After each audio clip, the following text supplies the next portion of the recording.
As an Arab female photographer, I've always found ample inspiration for my projects in personal experiences. The passion I developed for knowledge, which allow me to break barriers towards a better life, was the motivation for my projects. I read, I write. Pushed by my own experience, as I was not allowed initially to pursue my higher education, I decided to explore and document stories of other women who changed their lives through education while exposing and questioning the barriers they face. I covered a range of topics that concerns women's education, keeping in mind the differences among Arab countries due to economical and social factors. These issues include female illiteracy, which is quite high in the region, educational reforms, programs for dropout students, and political activism among university students. As I started this work, it was not always easy to convince the women to participate. Only after explaining to them how their stories might influence other women's lives, how they would become role models for their own community, did some agree.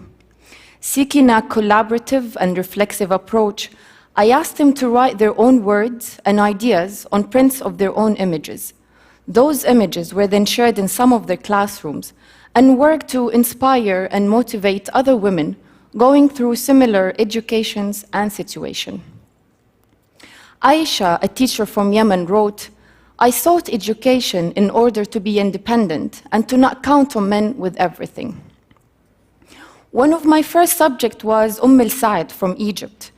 When we first met, she was barely able to write her name. She was attending a 9-month literacy program run by a local NGO in a Cairo suburbs. Months later, she was joking that her husband had threatened to pull her out of the classes as he found out that his now literate wife was going through his phone text messages. Naughty Saad. Of course, that's not why Saad joined the program. I saw how she was longing to gain control over her simple daily routines, small details that we take for granted, from counting money at the market to helping her kids in homework. Despite her poverty and her community's mindset, which belittles women's education, Saad, along with her Egyptian classmate, was eager to learn how to read and write. In Tunisia, I met Asma, one of the 4 activist women I interviewed. The secular bioengineering student is quite active on social media. Regarding her country, which treasured what has been called the Arab Spring, she said, "I've always dreamt of discovering a new bacteria. Now, after the revolution, we have a new one every single day." Asma was referring to the rise of religious fundamentalism in the region, which is another obstacle to women in particular. Out of all the women I met, Faiza from Yemen affected me the most. Faiza was forced to drop out of school at the age of 8 when she was married. That marriage lasted for a year. At 14, she became the 3rd wife of a 60-year-old man. And by the time she was 18, she was a divorced mother of 3. Despite her poverty, despite her social status as a divorcee in an ultra-conservative society, and despite the opposition of her parents to her going back to school, Faiza knew that her only way to control her life was through education. She is now 26. She received a grant from a local NGO to fund for her business studies at the university. Her goal is to find a job, rent a place to live in, and bring her kids back with her.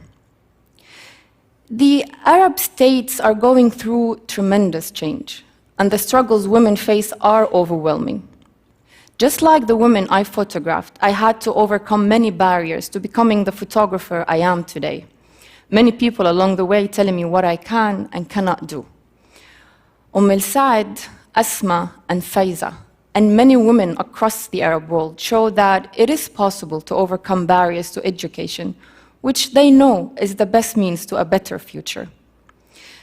And here I would like to end with a quote by Yasmin, one of the 4 activist women I interviewed in Tunisia. Yasmin wrote, "Question your convictions. Be who you want to be, not who they want you to be. Don't accept their enslavement, for your mother birthed you free." Thank you.